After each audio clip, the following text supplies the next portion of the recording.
사건 파일 4번 강화도 해병대 총기 탈취 실연당한 남자의 엉뚱한 목수극. 그날 겨울바다는 몹시 추웠습니다.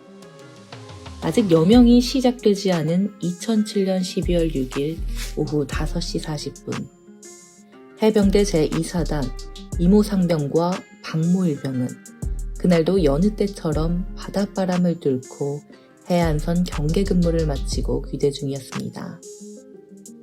그때 그들에게 다가오던 차량이 한 대 있었습니다. 코란도였습니다.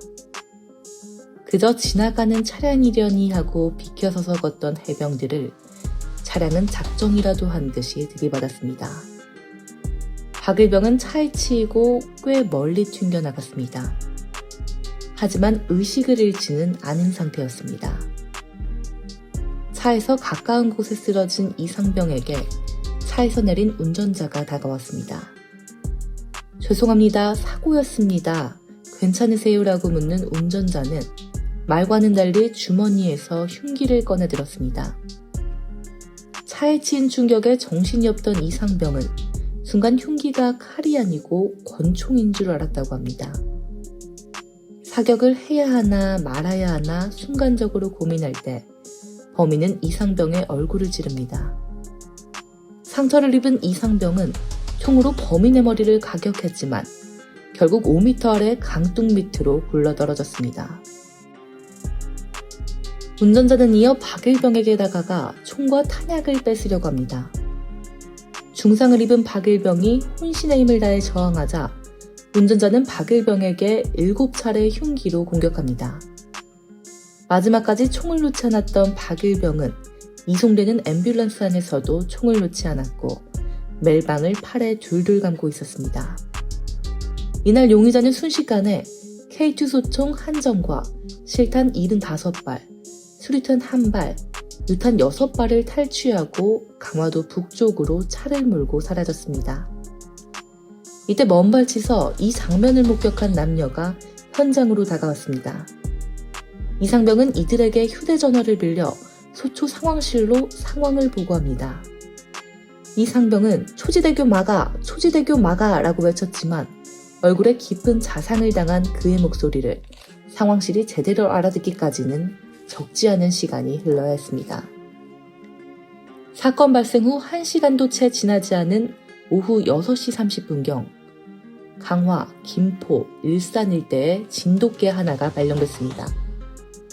범행을 목격한 남녀와 생존한 이상병의 증언으로 범인의 윤곽이 드러났습니다. 범인은 30대 중반 남자, 키 170cm 정도, 베이지색 잠바, 머리에 상처가 있다는 점이 확인됐습니다. 범인이 떨어뜨리고 간 모자, 안경 등을 수거했고 CCTV로 확인한 범인의 차종과 번호를 전국에 공개 수배했습니다. 하지만 범행에 사용된 차량은 2007년 10월 경기도 이천에서 도난된 차량이었고 사건 발생 다음 날 전소된 채로 발견됩니다. 범행은 빠르고 냉혹했으며 또 대담했습니다. 수사의 모든 가능성을 열어놓아야 했습니다. 단독 범행일지 차 안에 또 공범이 있었을지 불분명했습니다. 마침 17대 대선을 2주일 남짓 남겨놓은 때였습니다. 난파 간첩 대선 후보에 대한 테러, 군에 대한 원한으로 인한 보복, 은행 강도를 위한 목적 등 생각해볼 수 있는 여러 가지 가능성이 있었고 그 어느 것도 확신할 수 없었습니다. 수사본부는 강화도의 현장 지리와 초병 근무교대 시간과 이동 경로 등을 잘 아는 강화도 부대의 전역자 혹은 강화도 주민 중에 특수부대 출신 등을 우선 용의선상에 올렸습니다. 신고 보상금 2천만 원을 내걸고 범인의 몽타주 역시 긴급 배포했습니다. 총기를 탈취한 범인이 언제 어디서 무고한 사람들한테까지 무슨 짓을 할지 모른다는 점에서 전국이 두려움에 떨어야 했습니다. 하지만 사건의 실마리는 전혀 예상 밖에 범인 스스로가 풀어줍니다. 사건이 너무 커진 게 두려웠는지 범인은 사건 발생 5일째 되던 11일 경찰에 자수 편지를 보내 총기를 묻은 곳을 밝혔습니다. 편지에는 언론에 공개되지 않은 사건 내용들이 담겨 있었습니다. 범인이 맞다고 판단한 경찰은 편지가 밝힌 장소를 수색해 탈취당했던 무기들을 회수합니다. 무기들은 호남고속도로 하행선인 전남 장성군 백양사 휴게소 200m 부근 박산교 아래 개천천에 은닉돼 있었습니다. 범인은 편지에서 무기 은닉 장소 외에 또 다른 결정적인 실마리를 제공했습니다. 바로 범인 자신의 지문이었습니다. 뒤에 밝혀졌지만 범인은 편지지에 지문이 남는다는 사실을 몰랐습니다. 어쨌든 경찰은 지문을 조회해 범인의 신원을 확인했고 사건 발생 6일째 되던 12일 그를 검거했습니다. 검거된 범인은 당시 35살이던 조영구.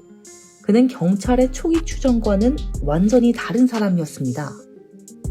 경찰은 범인이 강화도의 지리와 초병 근무교대 시간 등을 파악하고 있는 강화도 주민 혹은 강화도에서 군복무를 했던 자일 가능성이 있다고 추측했으나 조영국은 강화도에서 근무한 적은커녕 아무 연고도 없었습니다.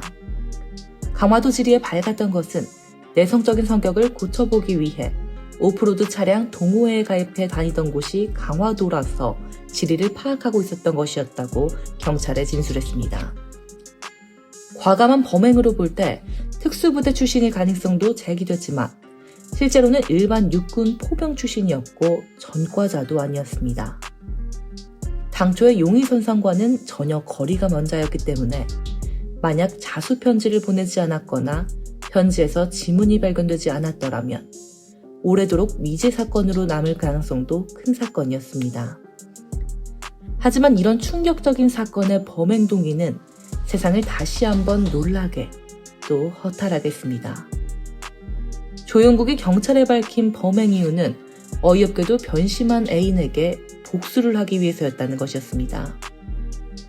세상이 놀랄만한 범죄를 저지를 정도로 몰락한 자신의 모습을 옛 애인이 보고 괴로워하게 만들어주고 싶었다라는 것입니다. 당시 조영국은 사업에 실패하고 월세가 8개월이나 밀릴 정도로 형편이 어려웠습니다. 그런 속에서 애인에게 결별을 통보받자 절망에 빠졌고 세상에 대한 불만에 자포자기 상태로 저지른 어처구니 없는 범죄였다는 것이 수사의 결과였습니다. 조영국은 탈취한 총기와 무기를 나중에 강도를 할 때 쓰려고 했다고 자백했습니다.